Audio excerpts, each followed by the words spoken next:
Do you want to introduce yourself? What's your name? You can just give your first name. I'm Eloise. Eloise. And how are you today? I'm fine, thanks, Tim. About Good. you? Yeah, I'm good. If I said 1, you're excellent, 2, you're good, 3, you're okayish, or 4, not good, how do you feel you're doing right now? Good.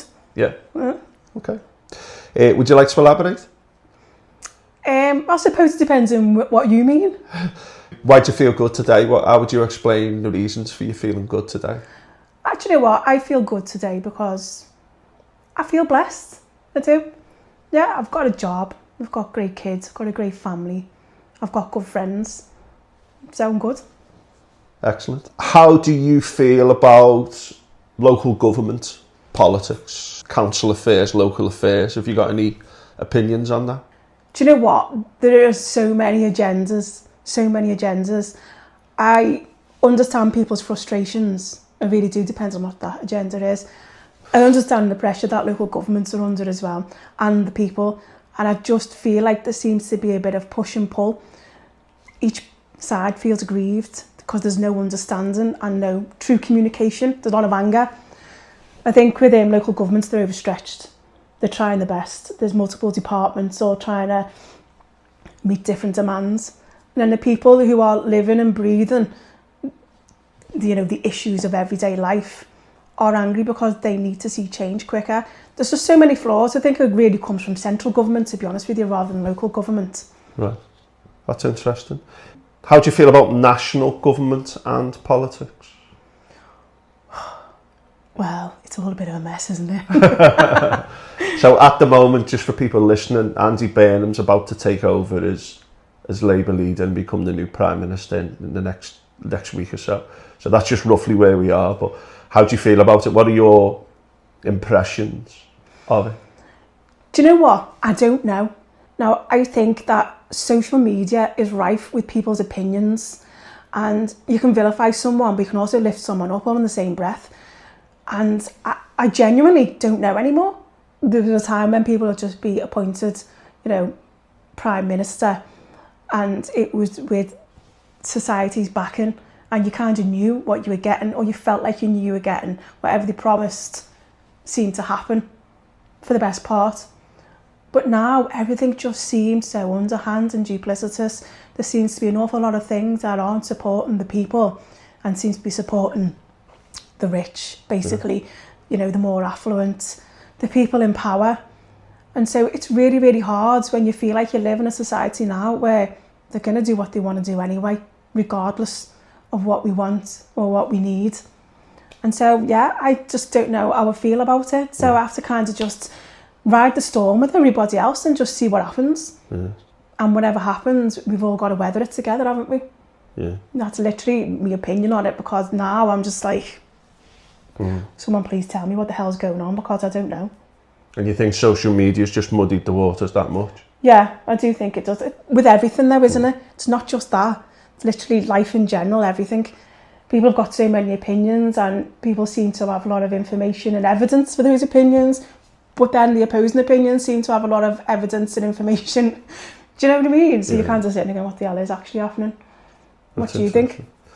Pretty much the same. I think social media, the impact of social media over the last 10 years has just muddied the waters. It's like people don't know what truth is anymore. Yeah. And that there's no agreed consensus on what truth is. So we've got a post-truth politics, a populist politics, where people say, if we just do this, everything will be fine. And then when we do it, it's not. So they then think of the next group to blame or whatever. And also we live in very, very polarised times as well, where people aren't listening to each other. So it is very worrying. People are scared. They're really scared. Everyone's struggling just to live. Cost of living is insane. But obviously people's salaries, they're not rising at the same level as the cost of living. So everyone's scared, everyone's worried. What's coming next? Are we going to be able to survive it? And then you hear all the rumours about new taxes that are going to be coming in, and thinking, well, if this tax does come in, are we going to survive that? What are we doing? I think everyone's just panicking. And I think through that panic, it's really hard to see, where the truth is. Because I think by nature, if we're told as human beings not the worst, or for me anyway, this is the worst case scenario, this is what's going to happen. I think mentally you start preparing for it. Even if someone says don't worry about it, it's like, but it could. So we're all scared and we're all worried. I think that's right, the feeling of fear. People certainly feel more scared. And again, I think social media's got a big part to play as well, hasn't it? I think social media's got a huge part in making people think that they should be living a certain life as well, and aspiring for things that aren't actually things that everyone can achieve. They're not even real aspirations sometimes. You see the highlights of people's lives, don't you? But it literally is the highlights, not the reality. And I think if you want to take all that kind of thing, the pressure, societal pressure, and then all these things, you know, politics, government, put it all together, you've got a melting pot of chaos and stress and worry and fear. If I was to take it up another level, what are your feelings about the international situation at the moment? So obviously what you've just said will be something that's affecting people all over the world, those kind of same issues. But how do you feel about the international perspective in terms of global issues or how countries relate to each other? I think everyone's gone mad, to be honest with you. And I'll be dead straight with you. I think I've stopped listening, genuinely, because even now this is all stuff that is going to affect everyone. Do you not feel like we've got pressure coming from every single direction? And I know this sounds really, really selfish, what I'm about to say now, but I sometimes sit there and I think I can't consider the entire world when our world seems so chaotic and scary. And when I say our world, I mean like our community, your family, you know, all the people that you love and matter within your world. It's kind of like I've got to concentrate on that world because I've got no control over everything else that's going on there. And I feel like if I was to sit there and watch the news and absorb it and take it in and really take that on board along with everything else, I don't think any of us would be in a good place. I really don't. I think you're spot on there. It's about what you can control. I certainly am watching less visual media. I do read up on things. I like to follow politics, international politics. But I can't look at it and live it. I can't listen to Donald Trump, look at him, look at footage in Gaza or whatever. It's too much for me, so I'd read it from a distance. Because you need to protect yourself ultimately, don't you, as well? And you know what, also as well, I think, if you think about when we were probably kids, 80s, early 90s, we didn't have all of this exposure. We didn't have social media. We didn't have Sky News. We were kind of sort of exposed only to what was going on nationally and locally. And even that felt big quite a lot of the time. I remember seeing my mum and dad occasionally thinking, oh my God, someone got stabbed in London and stuff like that, because that's the way it was then. All of a sudden, it's ramped up, like you say, over the last 10 years. You've got all these different social media platforms. You've got so many different news platforms getting rammed down your throat, global issues as well as your national and local issues. And it's big, heavy stuff. And that's not to say that I don't care. I absolutely do. It hurts my heart to see what people are going through, to what people are fearing. It's the worst. But at the same time, you've got to kind of sit back and go, I can't control that. Like you've just said, I can't control all of that. And I also can't watch it and absorb it and carry it with me, because then I think that starts affecting your own mental health. I think it's quite disabling in a way, carrying that around with you every single day. And that's not to say I'm ignorant or I don't care. That is kind of like saying, I've got to be realistic here. I've got kids, I've got parents, I've got a family, I've got all these other things, friends. So at what point do we stop stretching ourselves so thin with it all? It's hard. Do you feel positive about the future? Oh, I feel indifferent. I really do. I don't know what's going to change, what's going to get easier. I really don't. I kind of feel like I almost don't want to think about things getting better, because if you set yourself into that, are you setting yourself up for a huge mental fall? So is it better sometimes to just stay in the mode that you're in and let it be a happy surprise if things do seem to improve? How would you like Sefton improved, like your immediate local area? Are there any big things that you would like improved about, say, what the local council can do in your immediate, like, kind of locality across a council area, if you like. Do you know what? I think this goes back to what I was saying before in terms of how stretched everyone is. People need so much, and the councils are consistently having to make cuts. And those budget cuts, they're not just things that they decide one year. They come from central government. They have to make a certain amount of savings. And so they just do the best they can and think, well, what do we need less of? You know, where can we, you know, cut this, that and the other? And it has an impact. There is like ripples in the pond from that. So in terms of like things that could change, well, I think every community's got different needs, hasn't it? Maybe a better triage system to see like what exactly is needed. I know that Bootle's really a place that's feeling quite vulnerable at the moment. I think they feel quite, what's the word I'm looking for? Unheard. Yeah. And I think sometimes it comes across as aggression. It's not. Yeah. I think it's coming from a place of passion, a place of wanting change, needing change, and feeling like they're being ignored for the bigger, sexier things, like, you know, the Strand renovations, Salt and Tar and all that type of thing. I think everyone's trying to do good, but maybe just missing each other and the point. But how do we achieve that? Because everyone's needs are different and everyone's agendas are different. I think you've really nailed it there. What's changed the most about daily life in your area over the past few years? Do you know what? Nothing. Your immediate area, so you don't feel anything's really changed? Not really, no. No, it's quite quiet around here, to be honest with you. And I spend a lot of time probably out of the area. With work and stuff? With work and everything, yeah. But yeah, to be honest with you, I feel like it's quite consistently been the same. Yeah. That's interesting. What do you like about your immediate area? Do you know what? I probably like the fact that it's quite quiet. Quite green where we are as well, which is really nice. I like to like a bit of nature around me. Yeah, quiet and green. Yeah.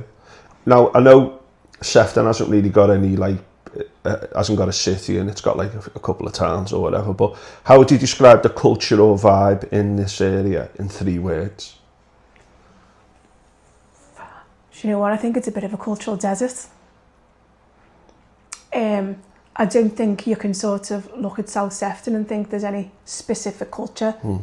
I mean, like, there's amazing history, like, you know, around, like, you know, Bootle in the town hall, the docks, everything like that. I mean, I've seen some like fantastic history pieces and learned an awful lot from Mike Brennan from Bootle Action Group. He's what he doesn't know isn't worth knowing, and the stuff he's got's fantastic. But in terms of culture, I don't know. Am I missing something? Is there anything that you would call? I mean, you could say it's quite quiet. People kind of just get on with life. Quite simple, non-changing. I don't know. Well, so if you think, oh yeah, okay then, so I'm thinking culture as in kind of things like you think about in Liverpool, Toxteth area, you've got like a strong culture of like, you know, different I think culture ethnicities and all that brings to it. I was going to say there's not any here. I think Raymond Williams once said like culture is one of the most complex words in the English language. I just wanted to leave it open. And what you said about a cultural desert and South Sefton not seeming to have its culture front and centre, that's interesting. Whereas I think Southport has a bit more of a cultural identity as an seaside resort and stuff, you know, people go on their little day trips, or they used to anyway. That was the culture of that. But I think the rest of Sefton seems to be quite suburban in a way, isn't it? Yeah, so it's suburban culture. Yeah. There's like, you wouldn't say you're coming here specifically for X, Y or Z. Yeah. Maybe the Iron Men, I don't know if that's your thing, but other than that, I think it's suburban culture, isn't it? Yeah, quite it's quiet, suburban, Nice place to live, you know. I think if you haven't got obviously we've got the city of Liverpool, and I went in there on Saturday to meet an old friend, and I didn't recognise the place, you know, parts I haven't been to for a while. I think cities bring a lot of culture, but it's about what's happening in the hinterlands, particularly hinterlands without a city in. Like they say Knowsley hasn't got a sixth form centre in the whole of Knowsley, which is weird, you know what I mean? So people have to go elsewhere. But it's interesting how different places manifest, isn't it, in terms of culture. You've touched on this, but do you feel it's becoming easier or harder to live here financially? I think it's harder But I think it's harder for everyone everywhere. It's not just us, it's not just this area.